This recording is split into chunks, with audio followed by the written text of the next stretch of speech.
The morning air clung to the training grounds like a thin veil of dust, stirred with every step of boots grinding against gravel. Rows of recruits shuffled into place, weapons clattering as nervous laughter and chatter drifted across the open range.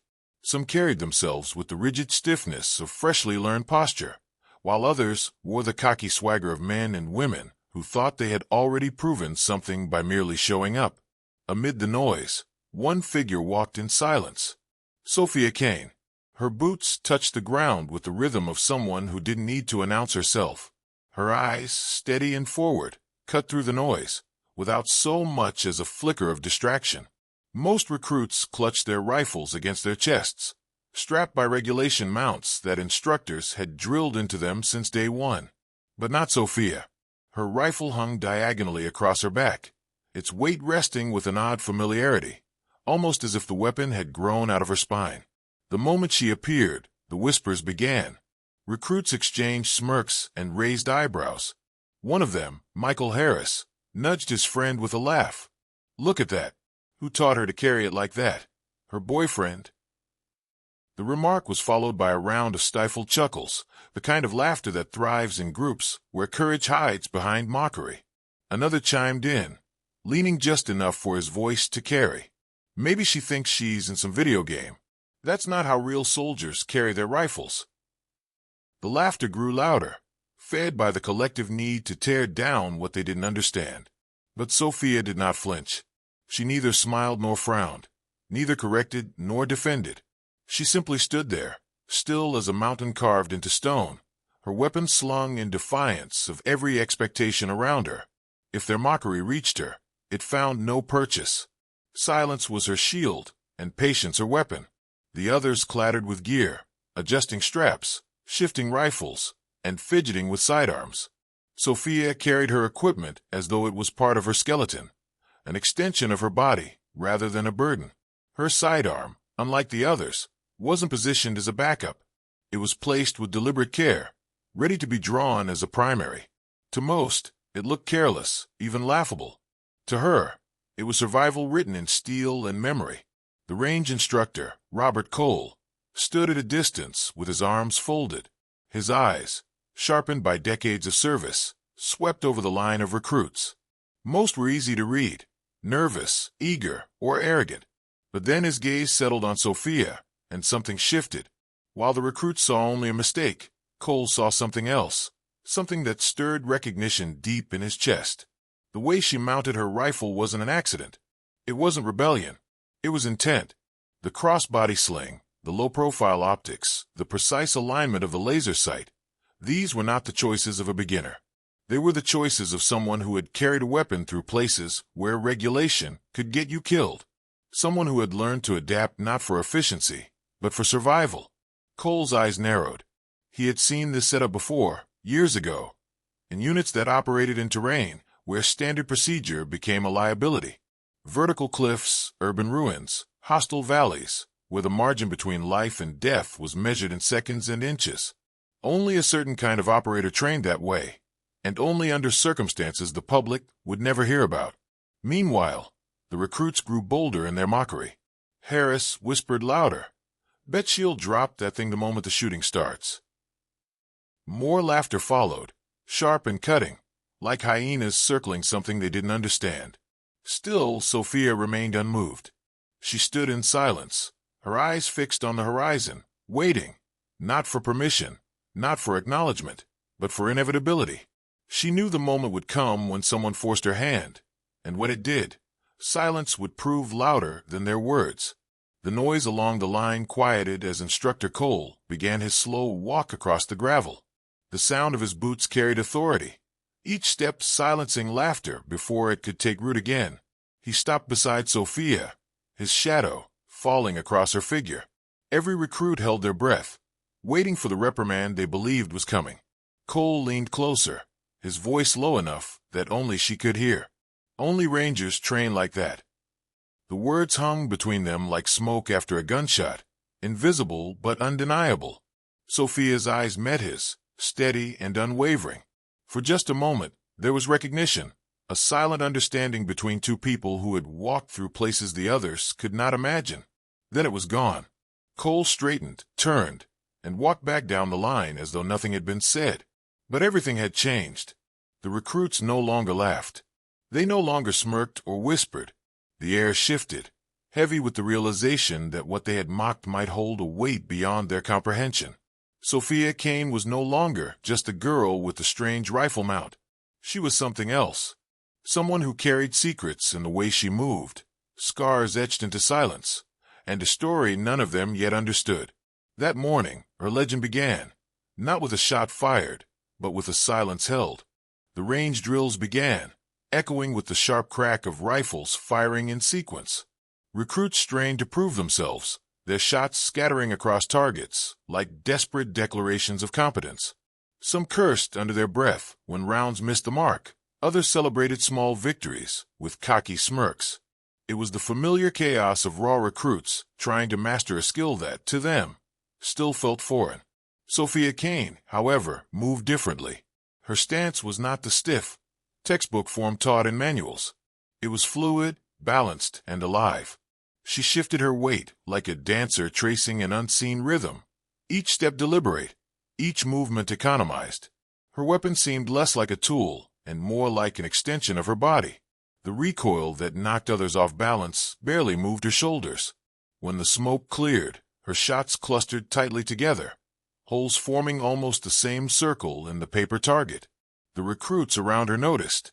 Some grew quiet, their earlier mockery faltering under the weight of undeniable skill. Others doubled down, muttering excuses under their breath. "Lucky string," one said. "Anyone can get a good group once," another added. But the truth gnawed at them. Sophia's precision was not luck. It was consistency. Instructor Robert Cole kept his distance, but his eyes never strayed far from her. The longer he watched, the more his suspicions hardened into certainty. He had seen this exact posture before, years ago, in a valley where shadows stretched long and men carried burdens heavier than their packs. Only certain units trained this way, operators forged in missions that officially never existed. Her rifle mount told the story. The crossbody sling was no accident. It allowed seamless transitions between primary and secondary weapons. The optics were tuned for speed, not regulation. Her sidearm placement made sense only to someone who had lived through situations where rifles failed and pistols became lifelines. None of this was taught in recruit manuals. This was battlefield knowledge, hard-earned, bloody, and classified. Cole's gaze sharpened, memory stirring in ways he thought long buried. Years ago, in the Andes, he had served alongside a ranger unit tasked with an impossible extraction. He remembered the silence of snowstorms, the sound of boots crunching on unforgiving rock, the desperate grip on a rifle carried not for drills, but for survival. He remembered the way operators had adapted their gear to climb, to crawl, to fight where regulation turned into death sentence. Sophia carried herself with the same subtle rebellion, the kind born not of arrogance, but of necessity. He wondered who had trained her. Her file had marked her as a standard recruit, nothing unusual, nothing to suggest she came from anywhere but the usual pipeline. Yet her presence said otherwise. Files could be forged, histories erased, but body language never lied. Every movement screamed of shadows, missions whispered in closed rooms, operations the public never knew existed. By midday, the drills shifted to movement under pressure. Recruits were ordered to navigate an obstacle course while firing at targets that popped up without warning. The course was designed to expose weakness, stamina, focus, accuracy under stress. Most stumbled, tripping over uneven ground or fumbling reloads. Sophia moved like water poured over stone. She flowed around barriers, vaulted obstacles with practiced ease, and transitioned between rifle and sidearm with a fluidity that left instructors staring. Her shots landed clean, fast, and precise. By the time others gasped for breath halfway through the course, she had finished, standing silently at the end with her weapon lowered, breathing steady as though she had merely taken a morning walk. The silence that followed her run was heavier than applause. Recruits looked at her differently now, not as a target for ridicule, but as a mirror reflecting their own inadequacy. Some respected her. Others resented her even more, but no one could deny her skill. Instructor Cole finally stepped forward, clipboard in hand. His voice carried authority, calm but edged with steel. "King," he said, front and center. She moved without hesitation, boots crunching on gravel as she stopped before him. Her posture was neutral, neither defensive nor arrogant. "You've trained before," Cole said, more statement than question. Sophia's expression remained unchanged. "Yes, sir." He studied her in silence, searching her face for answers. She gave him none. Her eyes were steady, her breathing calm, her entire presence built on the art of revealing nothing. Cole leaned closer, lowering his voice so the others couldn't hear. "That rifle mount of yours, that's not regulation. You know that." "Yes, sir." "Where did you learn it?" For a moment, the slightest flicker crossed her eyes. Memory, pain, something unspoken. Then it was gone. "I learned to survive, sir." It wasn't the answer he expected, but it was the only one that mattered. Cole held her gaze for a heartbeat longer, then stepped back. "Carry on." She nodded once and returned to her place, silent as ever. The recruits buzzed with speculation. Some whispered that she must have had secret training. Others claimed favoritism. But Instructor Cole said nothing. He knew better. What he had seen in her eyes wasn't favoritism. It was recognition. Recognition of someone who had walked through darkness. Someone who carried scars invisible to the untrained eye. Someone forged not by manuals or drills, but by the cold, merciless hand of survival. That evening, when the sun dipped behind the horizon and shadows stretched across the base, Cole sat alone in his office.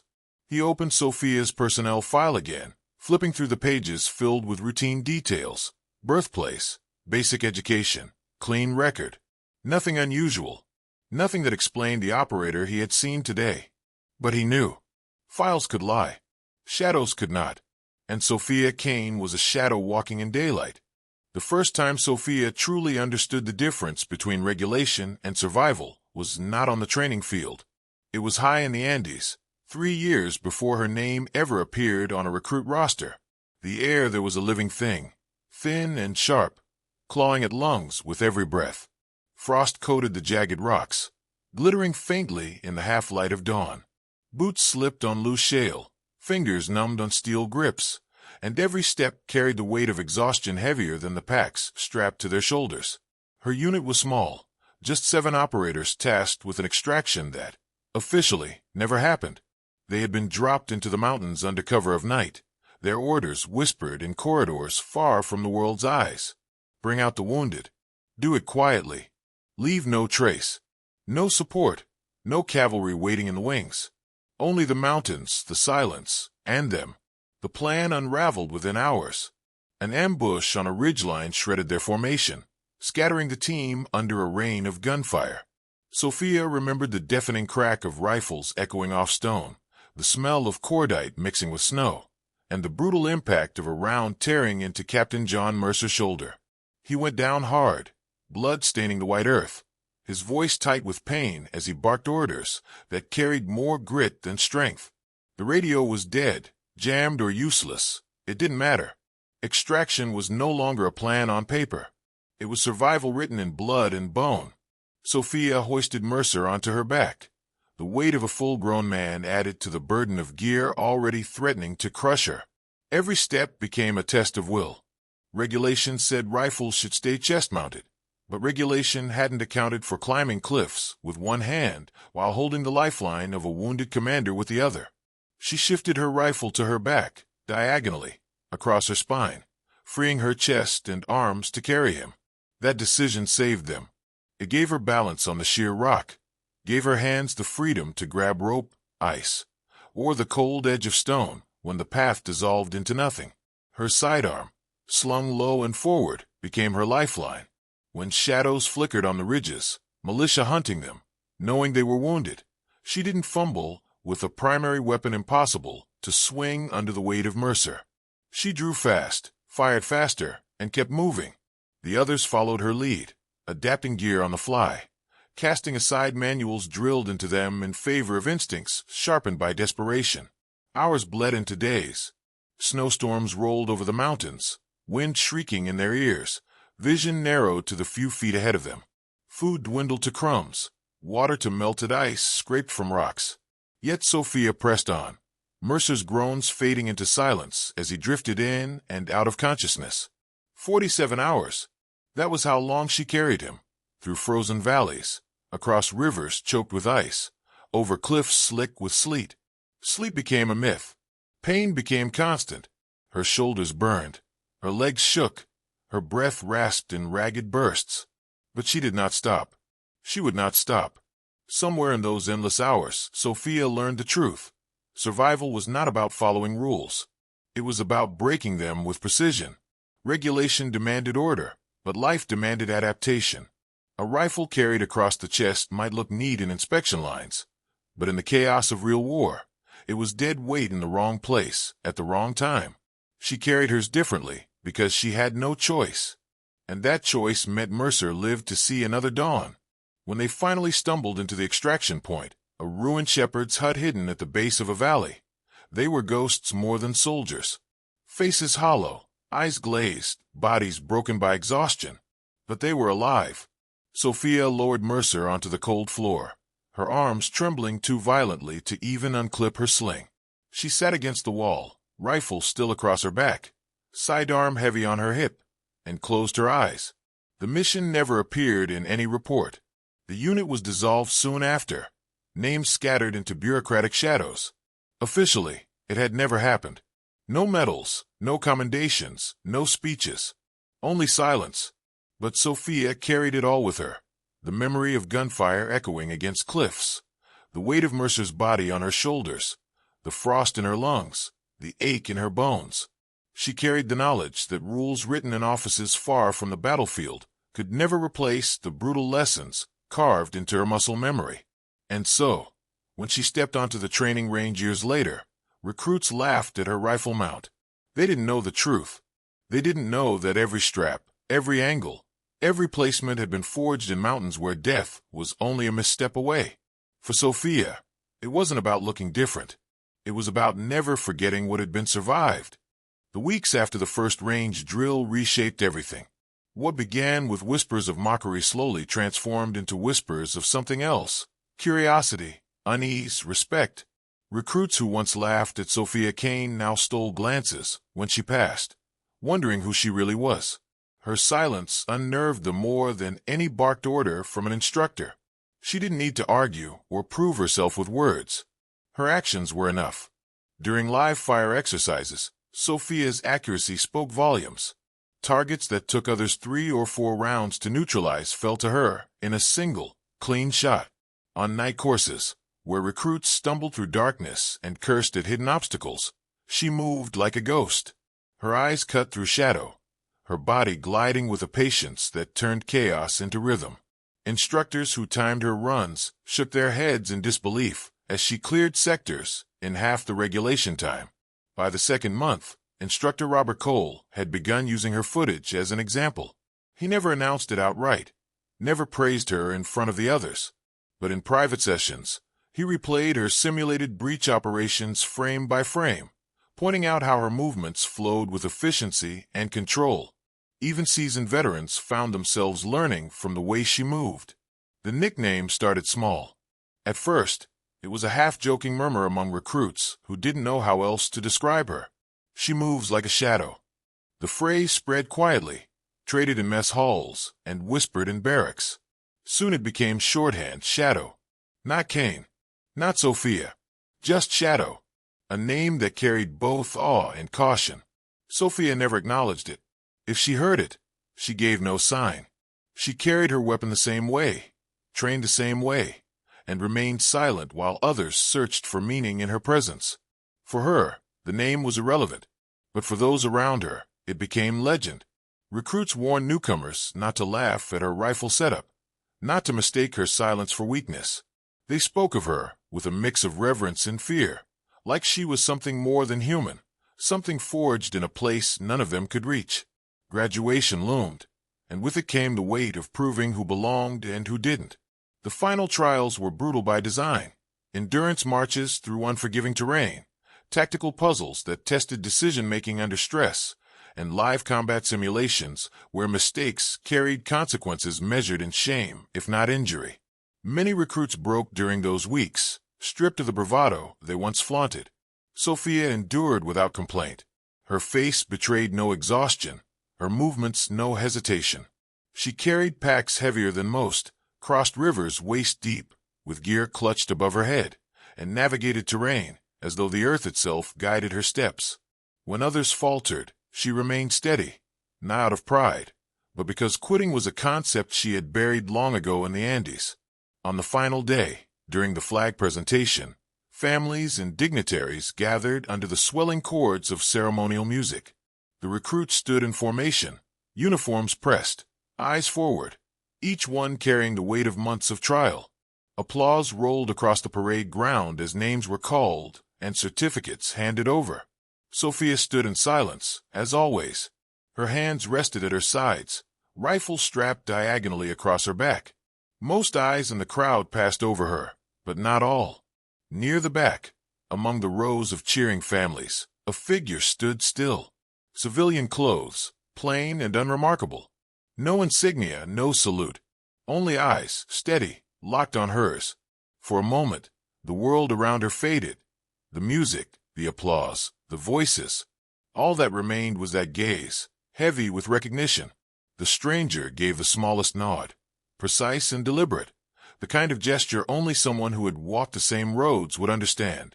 Without hesitation, Sophia returned it, just as precise, just as deliberate. A silent exchange, unnoticed by the others, yet louder than any words could have been. From the podium, Instructor Cole noticed. His expression didn't change, but something in his chest tightened. He had wondered about her past, suspected the truth hidden beneath sealed files. That single nod confirmed it. Sophia Kane was not just another recruit. She was a shadow from places most would never hear about, and someone out there knew it. After the ceremony, whispers spread once more. Not about her rifle mount, not about her silence, but about the mysterious civilian who had acknowledged her with such certainty. Who was he? Why had she responded? The recruits speculated wildly, spinning tales to fill the void of unanswered questions. Sophia said nothing. She collected her gear, walked off the parade ground, and disappeared into the same silence she had carried since her first day. Yet everyone felt it. Something had shifted. The legend of Shadow was no longer confined to the training grounds. It had followed her into the world beyond, where names were written in secrecy and erased in silence. From that day forward, when instructors and officers spoke of her, it was never in casual tones. There was weight in her name, as though even the act of speaking it carried responsibility. The recruits who once mocked her now warned others not to misjudge what they didn't understand. And in the shadows of those whispers, Sophia Kane walked on, unclaimed, uncelebrated, but undeniably unforgettable. Deployment orders came quietly. No grand announcement, no decorated farewell. For Sophia Kane, there never were. When conflict erupted in a region no one had prepared for, a labyrinth of ruined cities and jagged cliffs where strategy manuals turned to ash, her name rose instantly to the top of the list. There was no briefing with maps spread across polished tables. No folder slid across desks marked urgent. Instead, a single call. A voice on the line that simply said, "Send Shadow." And so she went, disappearing into dusk with her rifle strapped the same way she had carried it since the mountains. To some, it was defiance of regulation. To Sophia, it was remembrance. A reminder that survival was carved not into paper rules, but into scarred muscle and silent memory. When she arrived at the operational zone, local forces scoffed. Hardened men with sand-baked skin and tired eyes chuckled at her setup, just as recruits once had. They muttered in foreign tongues, shaking their heads at the way she carried her gear. Yet when the mission began, when the maze of shattered concrete swallowed them whole, it was Sophia who took point. In those broken streets, where shadows pooled like ink and enemies slipped between ruins, she guided them with precision. She cut 4 hours from their planned route, saving them from an ambush that would have ended in blood. Later, when a column of enemy fighters closed in, she orchestrated a counterattack so clean that even satellite scans missed their movement. 8 lives were spared that night because of her. The laughter that had greeted her arrival never surfaced again. The war dragged on for 13 weeks. Dust choked the air. Explosions turned neighborhoods into skeletons of stone, and the wails of civilians etched themselves into memory. Amidst it all, Sophia completed 22 missions. Not one soldier under her command was lost. She asked for nothing in return, no commendations, no records of achievement. Her reports were short, clinical, stripped of emotion. She lived in silence, fought in silence, and carried the war within her without complaint. What made her legendary was not her efficiency alone. It was the way she seemed untouchable by chaos. When others panicked, she remained steady. When cities crumbled, she moved like a shadow through falling ash. Her silence became contagious, grounding those around her in moments when fear threatened to unravel them. Still, she never sought recognition. Command tried once to award her a medal. She refused, her face calm, her voice absent. She walked away before the speech could even begin. The medal was locked in a drawer, forgotten, gathering dust. To Sophia, the lives she saved were the only measure that mattered. Only once did she break her silence. It was near the end of the war, when a young recruit, barely 18, eyes still wide with the innocence war had not yet stolen, asked her the question others had whispered for years. "Why do you carry your rifle like that?" For a moment, Sophia stood still. The battlefield stretched before them, dawn mist curling across ruins, the silence of a fragile ceasefire settling in. Then she answered, her voice quiet, steady, and final. "Because it doesn't forget what I've survived." That was all. She turned, rifle across her back, and walked into the morning haze. Her silhouette faded until it was no more than a story lingering in the minds of those who had seen her. Years later, when new recruits trained at the same base where she had once been mocked, her methods had been written into lessons. They called it tactical ergonomics, a clinical name for what she had once carried alone. But among those who knew, it had another name, the shadow mount. And in the corner of the armory, near the racks of rifles polished for inspection, a quiet plaque was fixed to the wall. No ceremony accompanied its placement. No speeches honored its meaning. Just a single line etched into metal, words whispered first by instructor Robert Cole and now immortalized for those who cared to notice. Only Rangers train like that.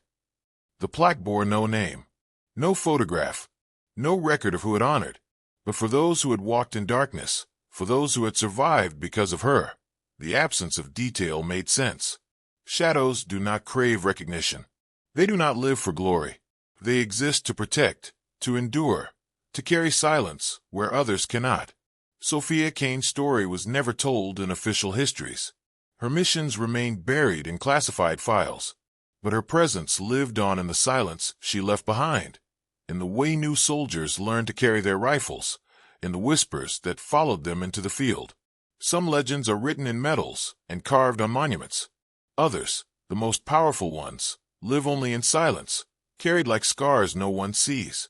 Sophia Kane was one of those legends, a shadow whose story would never be spoken aloud, but always remembered.